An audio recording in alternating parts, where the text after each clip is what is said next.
ಸಜ್ಜನ ಬಂಧುಗಳೇ, ನೊಂದ ಮನಸ್ಸಿಗೆ ಸಂಜೀವಿನಿಯಾಗಿರುವ ಈ ಧ್ವನಿಗೆ ನಿಮ್ಮದೊಂದು ಲೈಕ್ ಇರಲಿ.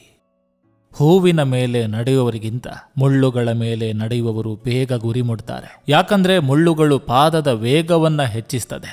ಜೀವನ ಕ್ಷಣಿಕ. ಈ ಕ್ಷಣವನ್ನು ತನ್ನವರೊಂದಿಗೆ ಆನಂದದಿಂದ ಅನುಭವಿಸುವವನೇ ಶ್ರೀಮಂತ. ಜೀವನ ಎಂಬುದು ಅನಿರೀಕ್ಷಿತ, ಮರಣ ಎಂಬುದು ನಿರೀಕ್ಷಿತ. 3 ದಿನಗಳ 3 ಅಕ್ಷರದ ಜೀವನ್ ಮರಣದ ಹೋರಾಟದಲ್ಲಿ ಅದೆಷ್ಟೋ ಆಸೆ, ಕನಸುಗಳು, ಅದೆಷ್ಟೋ ಬಂಧನಗಳು. ಆದ್ರೆ ಸಾವು ಎಂಬುದೇ ಸಾರ್ವಕಾಲಿಕ ಸತ್ಯ. ಸಂಬಂಧಗಳು ಸಂಪತ್ತಾಗಬೇಕು, ಸಂಪತ್ತಿನಿಂದ ಸಂಬಂಧಗಳಾಗಬಾರದು. ಜೀವನದಲ್ಲಿ ನಾಳೆಯ ಬಗ್ಗೆ ಅತಿಯಾಗಿ ಚಿಂತಿಸೋದನ್ನ ಬಿಟ್ಟು ಬಿಡಬೇಕು. ಇಲ್ಲಿ ತನಕ ಜೊತೆಯಾಗಿದ್ದು ಕಾಪಾಡಿದ ಭಗವಂತ ನಾಳೆಯೂ ಜೊತೆಗಿರ್ತಾನೆ ಎಂಬ ನಂಬಿಕೆ ಅಚಲವಾಗಿದ್ರೆ ಸಾಕು. ಆ ನಂಬಿಕೆಯನ್ನು ಭಗವಂತ ಎಂದಿಗೂ ಸುಳ್ಳಾಗಿಸೋದಿಲ್ಲ. ದೇವರ ಹೆಸರಲ್ಲಿ ಉಪವಾಸ ಮಾಡುವುದು ಸಾಧನೆಯಲ್ಲ. ತಂದೆ ತಾಯಿ ಉಪವಾಸವಿರದಂತೆ ನೋಡಿಕೊಳ್ಳುವುದೇ ಮಹಾಸಾಧನೆ. ಒಬ್ಬರನ್ನು ಕಳೆದುಕೊಳ್ಳುವಾಗ ನೆನಪಿನಲ್ಲಿ ಇಟ್ಕೊಳ್ಬೇಕಾದದ್ದು ಅವರು ನಿಮಗಾಗಿ ಏನೆಲ್ಲ ಕಳೆದುಕೊಂಡಿದ್ರು ಎಂದು. ಕರ್ಮವು ಯಾವಾಗಲೂ ತನ್ನ ವಿಳಾಸವನ್ನ ಮರೆಯೋದಿಲ್ಲ.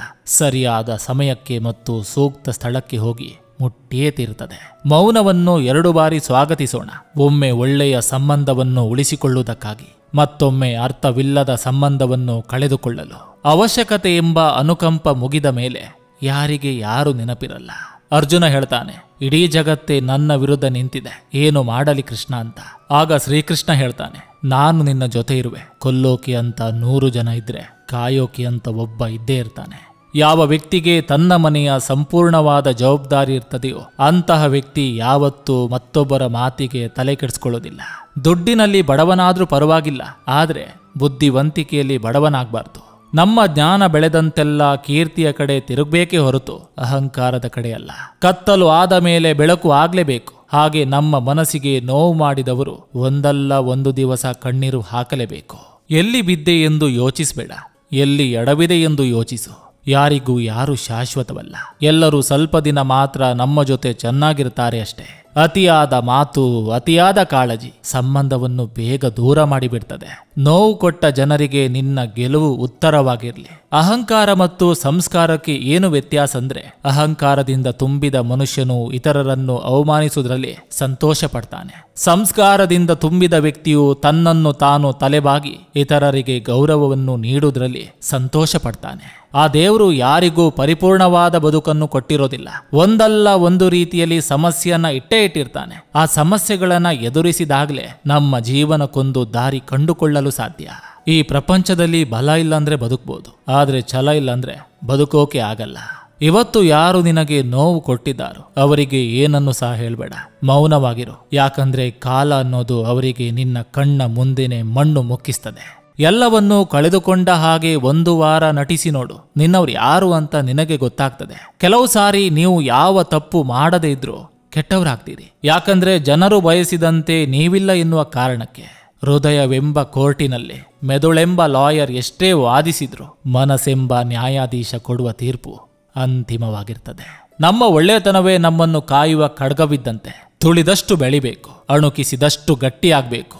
ಡೊಂಕು ಮಾತಿಗೆ ಕಿವಿಗೊಡಬಾರದು. ನಮ್ಮ ಗುರಿಯತ್ತ ನಮ್ಮ ನಡೆ ಇರಲಿ. ಶ್ರಮಕ್ಕೆ ಪ್ರತಿಫಲ ಕೊಡುವುದು ಬಿಡುವುದು ದೇವರಿಚ್ಛೆ. ನಾವು ಒಳ್ಳೆಯವರಾಗಿರ್ಬೇಕು ನಿಜ, ಆದ್ರೆ ಮುಗ್ಧರಾಗಿರಬಾರದು. ಯಾಕಂದ್ರೆ ನಮಗೆ ಅರಿವಿಲ್ಲದಂತೆ ಜನ ನಮ್ಮನ್ನು ಉಪಯೋಗಿಸಿಕೊಂಡು ಬಿಡ್ತಾರೆ. ಬಯಸುತ್ತಿರುವ ಪ್ರೀತಿ ಬೊಗಸೆಯಷ್ಟು, ಆದ್ರೆ ಸಿಗುತ್ತಿರುವ ನೋವು ಹೇಳಿಕೊಳ್ಳಲಾಗದಷ್ಟು.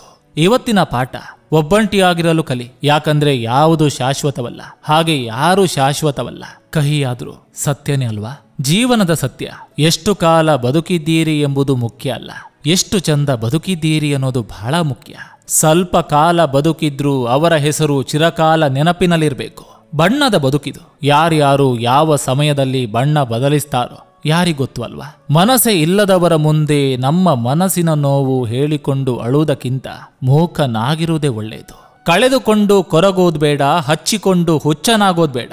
ಮನ ಮೆಚ್ಚಿದಂತೆ ಬದುಕಿ ಬಿಡೋದು ಒಳಿತಲ್ವೇ? ಬದುಕಿನಲ್ಲಿ ನೆಮ್ಮದಿಯಿಂದ ಇದ್ದವನೇ ಶ್ರೀಮಂತ. ಮರಕ್ಕೆ ಬೇರು ಎಷ್ಟು ಮುಖ್ಯವೋ ಹಾಗೆ ಮನುಷ್ಯನಿಗೆ ನಂಬಿಕೆಯೂ ಕೂಡ ಅಷ್ಟೇ ಮುಖ್ಯ. ಬೇರು ಇಲ್ಲವಾದ್ರೆ ಮರ ಉಳಿಯೋದಿಲ್ಲ, ನಂಬಿಕೆ ಇಲ್ಲವಾದ್ರೆ ಸಂಬಂಧಗಳು ಉಳಿಯೋದಿಲ್ಲ. ಹಿತಶತ್ರು ಅಂದ್ರೆ ಯಾರು? ನಮ್ಮೊಡನಿದ್ದು ನಮ್ಮತನವನ್ನೇ ನಾಶಗೊಳಿಸುವ ಸಾಮರ್ಥ್ಯವನ್ನು ಹೊಂದಿರುವ ಬುದ್ಧಿವಂತರೇ ಹಿತಶತ್ರು. ಕೆಲವೊಂದನ್ನು ಬಿಟ್ಟು ಬದುಕಬೇಕು, ಕೆಲವೊಂದನ್ನು ದೂರವಿಟ್ಟು ಬದುಕಬೇಕು, ಕೆಲವೊಂದನ್ನು ಮರೆತು ಬದುಕಬೇಕು. ಇಲ್ಲವಾದ್ರೆ ಆ ಕೆಲವುಗಳೇ ಹಲವುಗಳಾಗಿ ಹಲವಾರು ತರ ನಮ್ಮನ್ನು ಕಾಡಲಾರಂಭಿಸ್ತದೆ.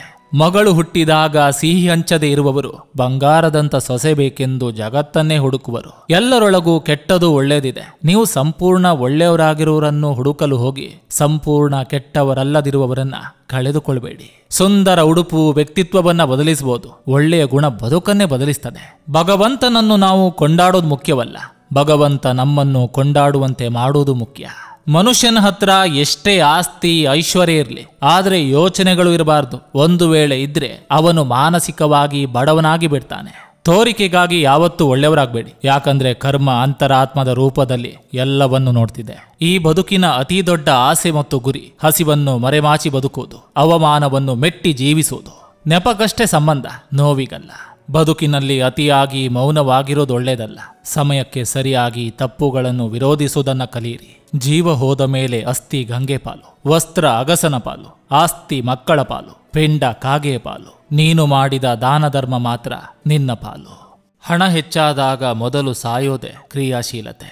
ಸಮಯ ಸಾಗುತ್ತಿದ್ದಂತೆ ನಮ್ಮವರೇ ನಮ್ಮನ್ನ ದ್ವೇಷಿಸಬಹುದು, ನೆನಪಿರಲಿ. ಮನಸ್ಸಿಗೂ ಕಣ್ಣಿಗೂ ವಿಚಿತ್ರ ಸಂಬಂಧ. ಮನಸ್ಸು ಚೆನ್ನಾಗಿದ್ರೆ ತಕ್ಷಣ ನಿದ್ದೆ ಬರುತ್ತೆ. ಕೋಪ ಮಾಡಿಕೊಳ್ಳೋದ್ಕಿಂತ ಮನಸ್ಸು ತುಂಬಿ ಅತ್ತು ಬಿಡೋದು ಒಳ್ಳೆಯದು. ಯಾಕಂದ್ರೆ ಕೋಪ ಮತ್ತೊಬ್ಬರಿಗೆ ನೋವು ನೀಡ್ತದೆ, ಆದರೆ ಕಣ್ಣೀರು ಆತ್ಮದಿಂದ ಹೊರಟು ಮನಸ್ಸನ್ನು ಸ್ವಚ್ಛ ಮಾಡ್ತದೆ. ಏನಾಗಬೇಕು ಅದು ಆಗಿಯೇ ತೀರುತ್ತದೆ. ಸಮಾಧಾನವಾಗಿರು. ನಾವಿಲ್ಲಿ ಆಟಗಾರರಷ್ಟೇ, ತೀರ್ಪುಗಾರರಲ್ಲ. ಆಡಿಕೊಳ್ಳುವ 100 ಜನರಿದ್ರೇನು, ನೋಡಿಕೊಳ್ಳುವ ಜನಾರ್ದನನು ಮೇಲಿದ್ದಾನೆ. ಇತರರ ಮಾತಿಗೆ ತಲೆ ಕೆಡಿಸಿಕೊಳ್ಳದೆ ಮುಂದೆ ಸಾಗುವುದಷ್ಟೇ ನಮ್ಮ ಕಾಯಕ. ಸಾಗುವ ದಾರಿ ಹೇಗಿದ್ರೇನು, ನಡೆಯುವ ಮನಸ್ಥಿತಿ ನಿನ್ನದಾಗಿರ್ಬೇಕು ಮತ್ತು ನೀನು ನೀನಾಗಿರ್ಬೇಕು. ಮನಶಾಂತಿಗಾಗಿ ತಪ್ಪನ್ನು ಕ್ಷಮಿಸುವುದನ್ನು ಕಲಿಬೇಕು. ಅದು ನಮ್ಮದೇ ತಪ್ಪಾಗಿರ್ಲಿ ಅಥವಾ ಬೇರೆಯವರದೇ ಆಗಿರ್ಲಿ. ಪ್ರತಿಯೊಬ್ಬ ಮನುಷ್ಯನು ತನ್ನದೇ ಆದ ಆರೋಗ್ಯ ಅಥವಾ ಕಾಯಿಲೆಯ ಲೇಖಕ. ಇತರರಿಗೆ ಹಾನಿ ಮಾಡಬೇಡಿ. ಎಲ್ಲಿ ಮನಸ್ಸು ಹಿಂಸೆಯಿಂದ ದೂರ ಸರಿಯುತ್ತದೆಯೋ ಅಲ್ಲಿ ಸಂತೋಷ ಇರ್ತದೆ. ತಾಳಿ ಕಟ್ಟಿದ ಮಾತ್ರಕ್ಕೆ ಬಾಂಧವ್ಯ ಗಟ್ಟಿಯಾಗೋದಿಲ್ಲ. ಮನಸ್ಸುಗಳು ಪರಸ್ಪರ ಅರ್ಥ ಮಾಡಿಕೊಂಡಾಗ ಬಾಂಧವ್ಯ ಗಟ್ಟಿಯಾಗೋದು. ನಿಮ್ಮೆಲ್ಲ ಒತ್ತಡಗಳಿಗೂ ನೀವು ಪ್ರತಿಕ್ರಿಯಿಸುವ ಬಗೆಯ ಕಾರಣ. ಆದ್ದರಿಂದ ಸ್ಪಂದಿಸಲು ಕಲಿಯಿರಿ, ಪ್ರತಿಕ್ರಿಯಿಸಬೇಡಿ. ಅವಕಾಶವನ್ನ ಕಿತ್ತುಕೊಳ್ಬಹುದು, ಆದರೆ ಅದೃಷ್ಟ ಛಲ ಕಿತ್ತುಕೊಳ್ಳಲು ಸಾಧ್ಯವಿಲ್ಲ. ಅಪಪ್ರಚಾರ ಎನ್ನುವುದು ಶತ್ರುಗಳಿಂದ ಹುಟ್ಟಿ ಅಜ್ಞಾನಿಗಳಿಂದ ಬೆಳೆದು ಮೂರ್ಖರಿಂದ ತೀರ್ಮಾನಿಸಲ್ಪಟ್ಟಿರ್ತದೆ. ಈ 3 ಗುಂಪಿನಲ್ಲಿ ನಾವು ಇರಬಾರ್ದು. ಅತಿಯಾಗಿ ಬಯಸಿದ ವಸ್ತು ಆಗಲಿ, ಅತಿಯಾಗಿ ಪ್ರೀತಿಸಿದ ವ್ಯಕ್ತಿಯಾಗಲಿ ಜೀವನದಲ್ಲಿ ಸಿಗೋದು ಕಷ್ಟ. ಸಿಕ್ಕರೂ ಕೊನೆಯವರೆಗೂ ಇರುವುದು ಇನ್ನೂ ಕಷ್ಟ. ಜಗತ್ತನ್ನು ಮೆಚ್ಚಿಸುವ ಹುಚ್ಚು ಸಮರ್ಥನೆಗಳಿಗಿಂತ ಮನಸಾಕ್ಷಿ ಒಪ್ಪಿ ಬಾಳುವ ಬದುಕು ಬಹಳ ಯೋಗ್ಯ. ಬದುಕು ಟೀಚರ್ಗಿಂತ ತುಂಬ ಕಟ್ಟುನಿಟ್ಟು. ಯಾಕಂದ್ರೆ ಟೀಚರ್ ಮೊದಲು ಪಾಠ ಮಾಡಿ ಪರೀಕ್ಷೆ ಮಾಡ್ತಾರೆ, ಆದ್ರೆ ಬದುಕು ಮೊದಲು ಪರೀಕ್ಷೆ ಮಾಡಿ ನಂತರ ಪಾಠ ಕಲಿಸ್ತದೆ. ಕೆಲಸ ಮಾಡುತ್ತಿದ್ರೆ ಬಡತನ ಇರೋದಿಲ್ಲ, ಮೌನವಾಗಿದ್ರೆ ಜಗಳ ಉಂಟಾಗೋದಿಲ್ಲ. ಮನಸ್ಸನ್ನು ಒತ್ತೆಯಾಗಿಟ್ಟು ಬದುಕುವುದಕ್ಕಿಂತ ಒಬ್ಬಂಟಿಯಾಗಿ ಬದುಕುವುದೇ ಶ್ರೇಷ್ಠ. ದೇಹಕ್ಕೆ ದಣಿವಾದಾಗ ಬರುವ ಗಾಢ ನಿದ್ರೆ ಮನಸ್ಸಿಗೆ ನೋವಾದಾಗ ಬರುವ ಹಾಗಿದ್ರೆ ಮಲಗಿ ಎಲ್ಲವನ್ನು ಮರೆಯಬಹುದಿತ್ತು. ಯಾರನ್ನು ನಿನ್ನ ಜೀವನದಲ್ಲಿ ಉಳಿಸಿಕೊಳ್ಳಲು ಶ್ರಮ ಪಡಬೇಡ. ಅವರಿಗೆ ನಿನ್ನ ಜೀವನದಲ್ಲಿ ಇರಲು ಇಷ್ಟವಿದ್ರೆ ಅದೆಷ್ಟೇ ಕಷ್ಟಗಳು ಬಂದರೂ ಎದುರಿಸಿ ನಿನ್ನ ಜೊತೆ ಇರ್ತಾರೆ. ಮತ್ತೊಬ್ಬರ ಭಾವನೆಗಳ ಜೊತೆ ಆಟ ಆಡುವವರಿಗೆ ಬಹುಶಃ ತಿಳಿದಿರೋದಿಲ್ಲ ತನ್ನನ್ನು ಆಡಿಸಲು ಮೇಲೊಬ್ಬ ಭಗವಂತನಿದ್ದಾನೆ ಎಂದು. ಅದೆಷ್ಟು ಬಾರಿ ದೇವರ ಜೊತೆ ಮುನಿಸಿಕೊಂಡರು, ಕಷ್ಟ ಬಂದಾಗ ಮೊದಲು ನೆನಪಾಗೋದು ಆ ದೇವರೇ. ಬಿಟ್ಟು ಹೋಗುವ ಪ್ರಪಂಚಕ್ಕೆ ಕೊಟ್ಟು ಹೋಗುವುದು ಬೆಟ್ಟದಷ್ಟಿದೆ. ಹೊತ್ತುಕೊಂಡು ಹೋಗುವುದು ಬಿಟ್ಟು ಮಿಕ್ಕಿದೆಲ್ಲವೂ ಕೊಟ್ಟು ಬಿಡು. ಬರುತ್ತಿರುವುದನ್ನು ಬರುವ ಹಾಗೆ ಸ್ವೀಕರಿಸು. ಬರುವುದರಲ್ಲಿ ಏನಾದರೂ ಒಂದು ಬದಲಾಯಿಸುವ ಶಕ್ತಿ ಇದ್ದೇ ಇರ್ತದೆ. ಕೆಟ್ಟವರಿಗೆ ಒಳ್ಳೆಯದಾಗ್ಲಿ ಪರವಾಗಿಲ್ಲ, ಆದರೆ ಒಳ್ಳೆಯವರಿಗೆ ಕೆಟ್ಟದಾಗಬಾರ್ದು. ನಿಯತ್ತಿನ ಜನರೊಡನೆ ಅತ್ಯಂತ ಪ್ರಾಮಾಣಿಕನಾಗಿರು. ನಟಿಸುವ ಜನರೊಡನೆ ಅತ್ಯುತ್ತಮ ನಟನಾಗಿರು. ಎಲ್ರಿಗೂ ನಮಸ್ಕಾರ. ನಾನು ನಿಮ್ಮ AK ಶೆಟ್ಟಿ ನಡೂರು. ನೀವಿನ್ನು ನನ್ನ ಚಾನಲ್ಗೆ ಮೊದಲ ಭೇಟಿ ಕೊಟ್ಟಿದ್ರೆ ದಯವಿಟ್ಟು ಸಬ್ಸ್ಕ್ರೈಬ್ ಮಾಡಿ, ಪಕ್ಕದಲ್ಲಿರುವಂಥ ಬೆಲ್ ಬಟನ್ ಅನ್ನು ಕ್ಲಿಕ್ ಮಾಡಿ.